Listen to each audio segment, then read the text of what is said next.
Welcome to Local Whidbey with Magsy, where we dive into the stories, the magic, and the people who make this island shine. Today, we're talking all things self-care, confidence, and glowing skin as we spotlight a little slice of heaven in Oak Harbor, Zen Aesthetics. Zen Aesthetics isn't just another beauty studio, it's a full-on sanctuary for your soul. At the heart of it all is the incredible Adrienne Hawkins. She's not just an esthetician, she's a glow-getter, a confidence creator, and the kind of person who makes you feel like your best self from the moment you walk through her door. Adrienne has built Zen Aesthetics to be more than just a business. It's a space where you can press pause, focus on you, and leave feeling like you can take on the world. From luxurious facials to expert skincare advice, Adrienne brings her A game every time. But what really makes Zen Aesthetics special is Adrienne herself. She's got that magic touch, combining serious skill with a vibe so warm and welcoming you'll never want to leave. Today, we'll dive into Adrienne's journey, how she turned her passion for beauty and self-care into a thriving business, what keeps her inspired, and why Zen Aesthetic is the go-to spot for locals looking to shine. You don't want to miss her advice on the importance of the power of connection and collaboration and how it is vital to a community. Adrienne also has a fun side. Content Curtis is a frequent collab during certain holidays on her social media accounts. Grab a cup of tea, a latte, or your favorite glass of wine, and let's get into it. You're going to want to book an appointment by the time we're done. Trust me. This episode is brought to you by the Media Insider's AI Desk, your DIY guide to using AI strategically, not just technically. Here's something to think about. Showing up online isn't vanity, it's visibility. When your brand is findable, opportunities find you. Learn how to be seen on Google, on social, and even in AI search at themediainsider.co. Hey, Adrienne. Hey. Don't be nervous. Okay. Okay, full disclosure, listener, I'm a client of Adrienne's, of Zen Aesthetics, and she never asked me to interview her, but I just knew that Adrienne had to be my first guest because I've known her since within a month of moving here during COVID, because you know a girl has to have her beauty bubble, and she was the first one in my beauty bubble, right? That's right. That's right. Okay, so what did you think of that intro? I thought it was great. We've been dating for almost 5 years now. That's right.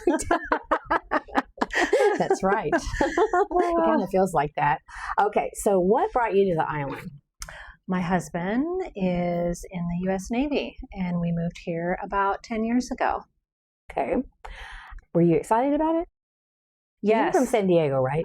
No, I'm from the Central Valley. Central Valley, okay. Yeah, but we came from Southern California in the desert. Mm-hmm. So I was extremely excited to get out of the area that we lived in and to move to this beauty. Okay. So one of the things that, and I'm going to phrase this a little differently because I just thought about this, but what is your origin story in the beauty business? Oh, you want me to go way back? Yeah. I mean, how'd you get here? Well, I started doing fingernails in my bedroom, making money for my dances in my teens.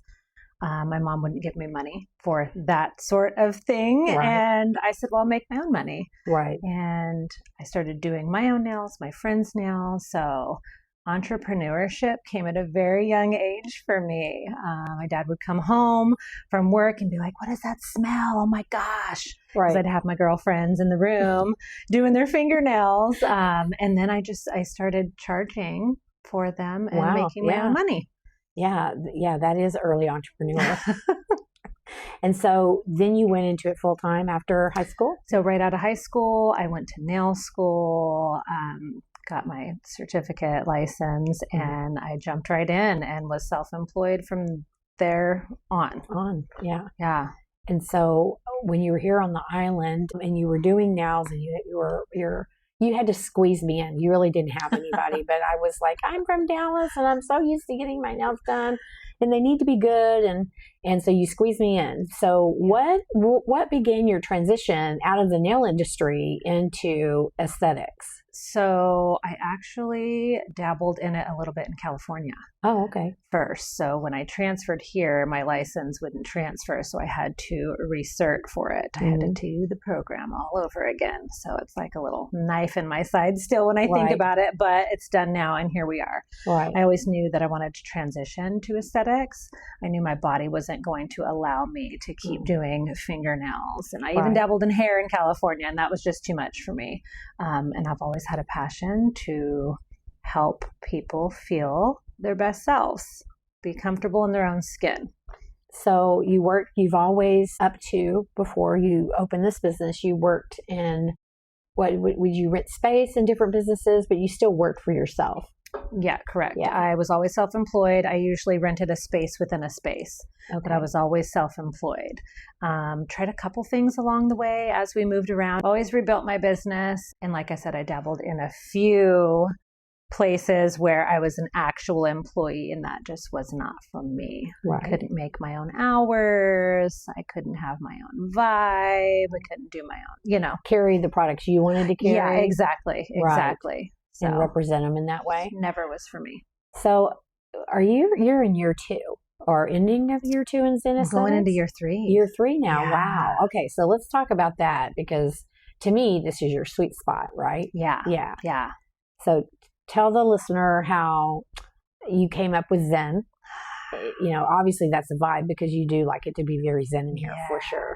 Yes. So before this, I worked at a med spa, and that was the start of my aesthetics journey here on the island. And during the massage portion, I would always tell my clients, take a few deep breaths, work on breath work, and see if you can get to your Zen place.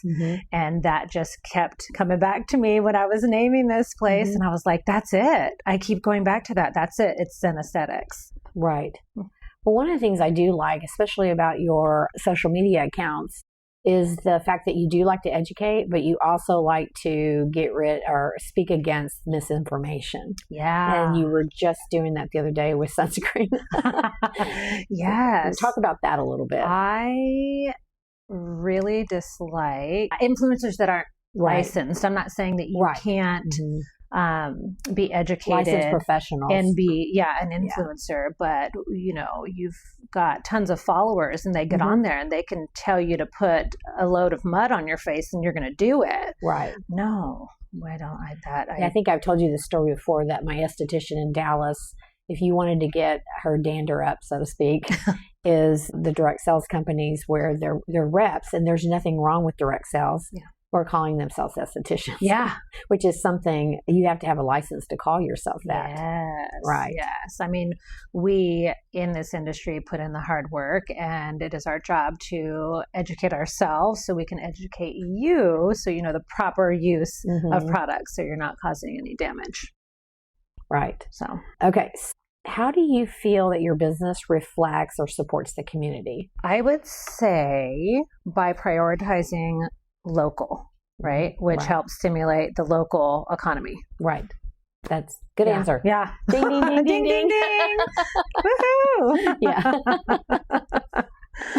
Yeah, that's very true. And also your presence. I think that your presence on social media and the things that you talk about is also supporting the community, even though a lot of people that probably aren't in this community. But what I've seen, not to speak for you during this interview, is your clients, when they post something. I just went and saw Adrienne, and what they like. And the guy thing, you might want to think about or talk about some of the things you do for men that I think are great. Yeah. I just think it's really important to put ourselves on a pedestal. Right. Self-care. And everybody deserves it. The love of your life should be you. Yeah, absolutely. 100%. 100%. Right. Well, I'm just glad to see that when you have had some of the extracurricular things you have done, whether it was just all women here going through the products, or men, you have had a men day or man day or something like that. Night. That was fun. Just kind of educating them on how they should wash their face, and not with bar soap. Not with zest. Zest around anymore. Or shampoo. I'm like, oh, that's interesting. Most of the men, I would say 50% of the men that were here didn't have any kind of experience with any kind of spa service or treatment. And they were on cloud nine when they left. They were like, oh, this is what you guys do. It feels amazing. I feel good. It was so relaxing. So they had fun because at these events I would have a football game in the background or whatever. And it's usually with friends. But it is interesting when the gentlemen get in here and realize that it is important to take care of yourself. Well, one of my husband's birthdays, I got him a massage, a back wax, and a facial. And I said, which one did you like the best? He goes, well, I wanted the back wax. He said, but that facial, I could do that every month like you do. Yeah. He said that was the best thing. I mean, if you can get your man on board and do it together, right? Yeah. Like, okay, when's your facial? When's your facial? I think they would be down for that. Well, yeah. And then they learn how to take care of their skin. Yeah. Yeah. Great idea. Okay. So what's a piece of advice you wish you had when you starting out? This is a good one. Prioritizing building a strong network. I'm a firm believer in collabs. Yeah. And I just feel like connection, growth, learning, support are invaluable. Right. On this journey, you have people. And when you say support networks, you're talking about in your industry? Yeah, in our industry. I mean, alongside other industries as well. But this industry, yes, like we should be able to support each other, lift each other up. Right. Yeah. There's enough for everybody. There's enough for everybody. 100%. Right. Like there is no one person that can take on all the people in any town. Right. No. That's right. We need each other. So how do you think that local culture influences you? Or what you offer as a service or what you offer as products. And one of the things that's good to think about that is like someone like me who came here from a large city where I have my pick of what I want to do, what I want to buy and things like that. So when you move to a smaller place, I was literally worried about it. And I didn't have anything to fear, but I didn't know that. Living on the island, I have noticed a strong appreciation for natural and holistic approaches to the wellness and beauty industry. Although I'm half and half, I definitely play a part in both. But with that, offering clean, eco-friendly products that align with these values, I think are important. Yeah, very much so. And what's in them. Yes. Yeah. And knowing what is in the products, right? Like learning how these products help us and benefit our skin. Yeah. Good. That's a good answer. Good answer. So do you have any surprises that you've learned about clients? I mean, when you go to school and you start in, you think, okay, you're the one that has the most knowledge and this and that, but have you learned anything from your clients or any surprises in that area? Surprises, I would say, especially with aesthetics, on how deeply personal their skincare journey can be. Yeah. It can go really deep, way back. You were in high school and you had cystic acne and you were self-conscious about it, and just being able to help somebody get that stuff under control and make them feel confident. Yeah, it's a game changer, I think. Yeah, it really is. Yeah. Yeah. I remember you and I've talked about it. Listener doesn't have to know all the details, but this issue I have, underlying congenital issue I have with my face after surgeries and having red skin all the time. I remember when I went into a store to try to find something to cover it up. And when I found something that didn't look gross and cakey, I was in tears because now you couldn't see that because makeup was just melting away and you could see the issues and the scars and bruises and all that kind of stuff. And so, it can be deeply personal. Yeah, in that respect. And I've had friends who in high school had bad acne, and just as adults for it to go away, but then finding something that actually really makes it go away. And two, I mean, when we age, we get older, the issues just change. And they're still, by the way, stop telling me every time I ask you to fix something. Finally, we have to accept that we're aging. Gravity. You ever heard of gravity? Oh, there are some things that we cannot fight, and father time is one of them. Right. We can make it a little bit better, though. A little bit smoother transition. A little bit. Yeah. Okay, so do you have any funny business stories or? Heck yeah, I do. Okay. Let's hear it. Oh my gosh. Well, I will touch on the social media bit just because when we work on something for like 2 hours at times and we go and we post it and there's a typo or it is earth shattering. It's like, oh my gosh, because some of the stuff you can't take off. You just have to delete it and start over. But mainly in the treatment room, one particular situation, new client, was talking over how she wanted her skincare journey to go, what she expected of the treatments, and we're going to line up her plan, and I'm doing the facial, and I was doing her cleanse, came in with a warm towel, smacked her right in the head, dropped it right on her face, and new client, okay? I was like, oh my God, are you okay? It's hot. It still wasn't like, it definitely, I was very embarrassed. Right. I could not catch my footing fast enough. Oh yeah, she jumped. Hands went up, hit the light. I was like, oh my gosh. I mean, I have another one too, if you want. Yeah, sure. I do a lot of filming in here for the people that tell me, yes, it's okay. I get really excited. Right. So I set up my tripod and I moved my light because it sits on my light. It like attaches to it.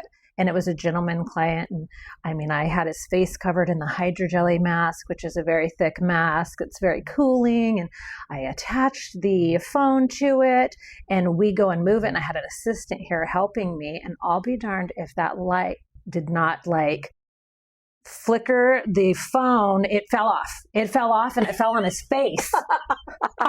If it wasn't for the thick hydrogel, I probably would have hurt him. He was like, it's okay. And I was like, are you sure? Yeah. Did you sign the consent form? I had to make light of it because it was awful. Yeah. It was awful. Yeah. So listener, what you should know, you should follow Zen Aesthetics or Adrienne, because she does have the best social media accounts on the island as far as her creativity. Thank you. So what I'd like to know is, how long has Mr. Skeleton been a client of yours? Oh my gosh, Mr. Skeleton. You're talking about Curtis?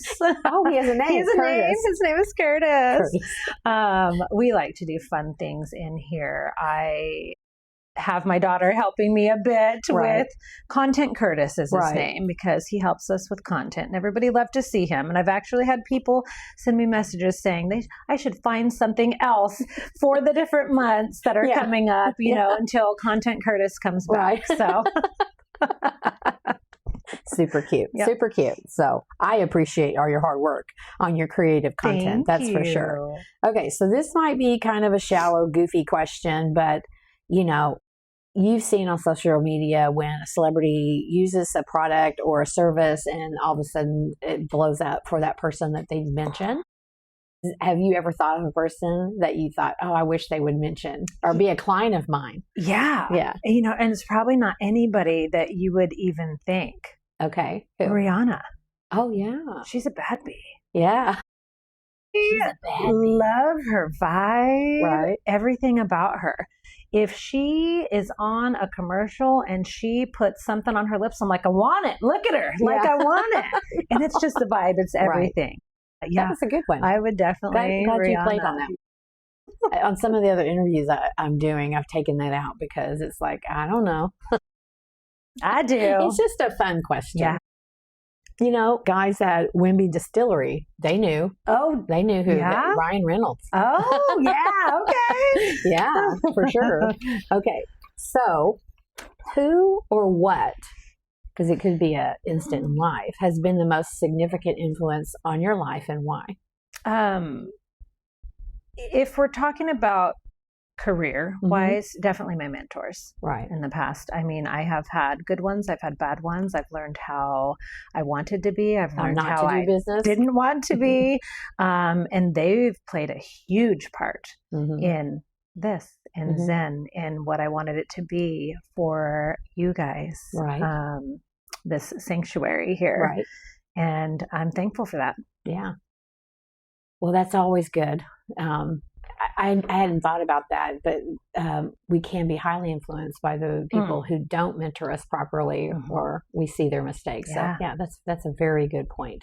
Okay, so let's talk about living on the island. What do you love most about living here? There's a lot that I love about living here.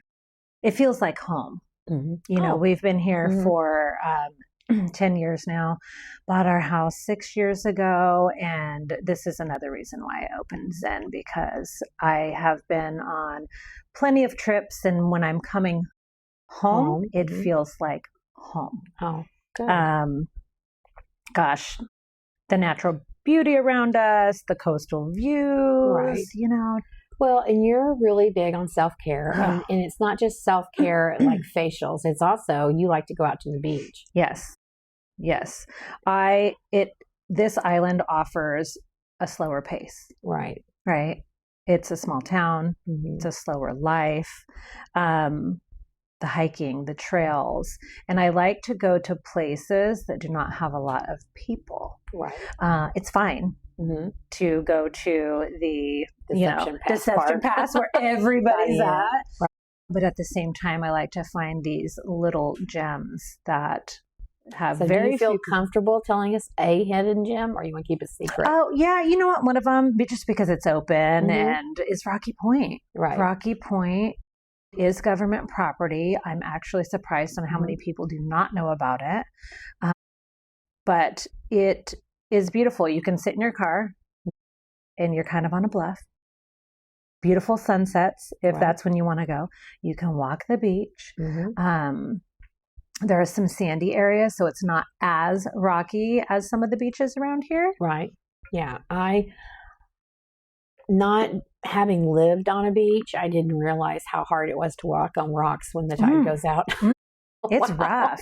You better bring shoes. Yeah. That is for sure. Do something. So at Rocky Point, it's definitely one of those beaches you can take your shoes off. Oh. And it just it feels nice. Yeah. Nice. Okay. So talking about the community, asking everyone this, how would you like to see the community evolve in the next 5 to 10 years? I think that's a tough one for me because it could go all over the place. And we could be here forever. That's okay. But I envision more local events. I know we have a lot of them here, but with COVID, I feel like a lot of the stuff died and now it's starting to come back. And I just hope for artists to be able to come together a little bit more. And that's all artists. Yeah, and there's a lot of artists There's here. a lot of artists.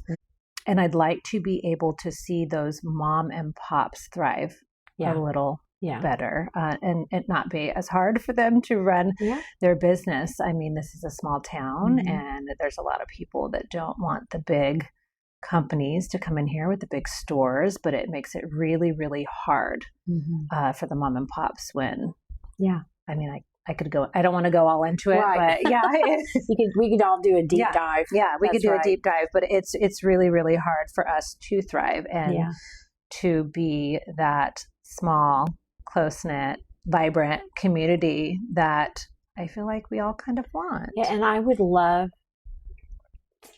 Island County to have the moniker of a great place to do business and easy to do business. Yeah. Is what I hear from everyone. It's extremely hard to start a business here. Yeah. And I really want the island to strive, the county to strive for that, to get a better reputation about that. Yeah, I agree.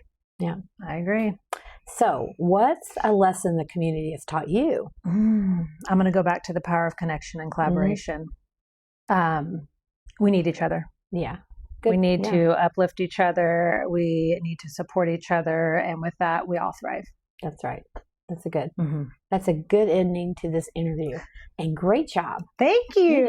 Thank you. Great. Thank you, Adrienne. Yeah. Here on Whidbey Island, we're known for looking out for one another, and right now, some of our neighbors need us more than ever.